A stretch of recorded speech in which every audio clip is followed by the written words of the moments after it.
Balakot air strike के 2 साल पूरे होने वाले हैं। 2 साल बाद भी पाकिस्तान को दिन रात वो खौफ सता रहा है। इमरान खान हो या फिर उनके मंत्री, हर किसी को जहां भी मौका मिलता है वो इसकी चर्चा जरूर करते हैं। संयुक्त राष्ट्र महासभा की बैठक में पाकिस्तान के दूत ने एयर स्ट्राइक का जिक्र किया।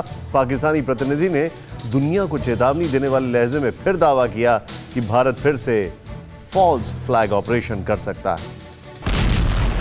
पहाड़ियों के बीच में ऐसे ही धरती फाड़ प्रचंड प्रहार की आशंका बार बार कंपा रही है पाकिस्तान को। बार बार बारूदी विस्फोट का खौफ सता रहा है। आतंकी अड्डों पर आक्रमण की दहशत से एक एक पाकिस्तानी कांप रहा है। भारतीय वीरों की बारूदी वीरता से साक्षात्कार कर चुका पाकिस्तान बार बार एयर स्ट्राइक का जिक्र कर रहा है।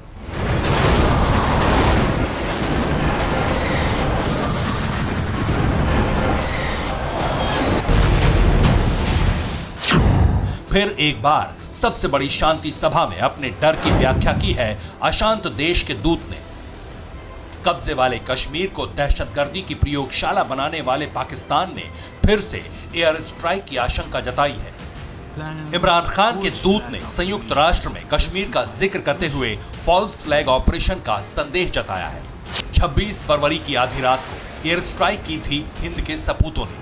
अपने सीने में लगे बारूदी जख्म को झूठ के मुलम्मे से बार बार छिपाता रहा है पाकिस्तान, लेकिन हर मौके पर 30 जुबां पर आ ही जाती है। तमाम मंचों पर डर कंठ से बाहर आ ही जाता है। हालांकि पाकिस्तान एयर स्ट्राइक की जगह फॉल्स फ्लैग ऑपरेशन का जिक्र करता है। अब जरा समझिए कि एयर स्ट्राइक को स्वीकारने के बदले समूचा पाकिस्तान बार बार फॉल्स फ्लैग ऑपरेशन की बात क्यों करता है। फॉल्स फ्लैग ऑपरेशन उसे कहा जाता है जहां किसी ऑपरेशन को पूरा करने वाले की पहचान छिपा ली जाती है। इस तरह के ऑपरेशन को अंजाम देने वाला अगर पकड़ा जाता है तो उससे पूरी तरह से मुंह फेर लिया जाता है। इस तरह के ऑपरेशन करने वालों को यह पता होता है कि अगर वो पकड़े गए तो सरकार उन्हें कभी अपना नहीं मानेगी। यही वजह है कि पाकिस्तान फॉल्स फ्लैग ऑपरेशन का नाम लेकर अपना दर्द छिपाता है, आशंकाओं को आकार देता है।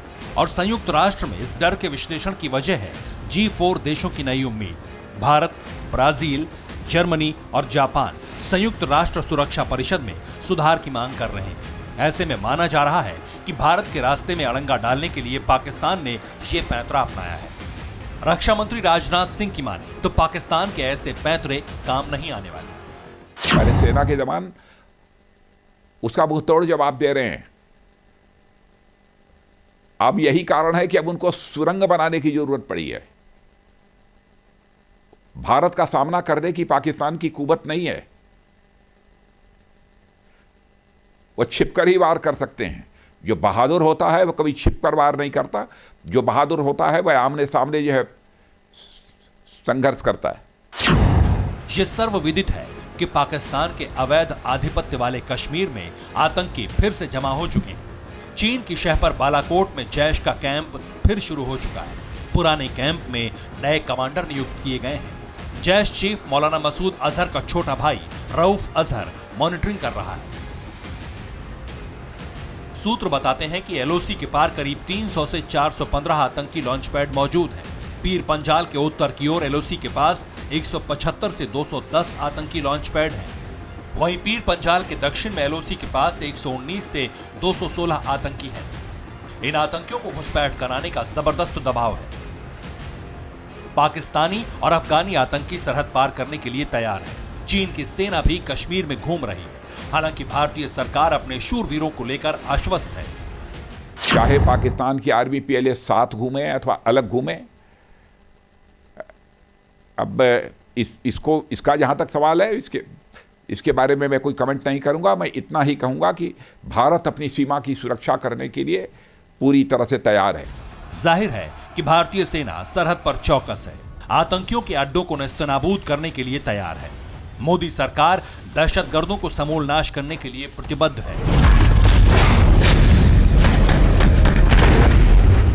यही वजह है कि पाकिस्तानियों को बार बार सपने में भी एयर स्ट्राइक का डर सता रहा है। Bureau report, TV9 Bharatvarsh.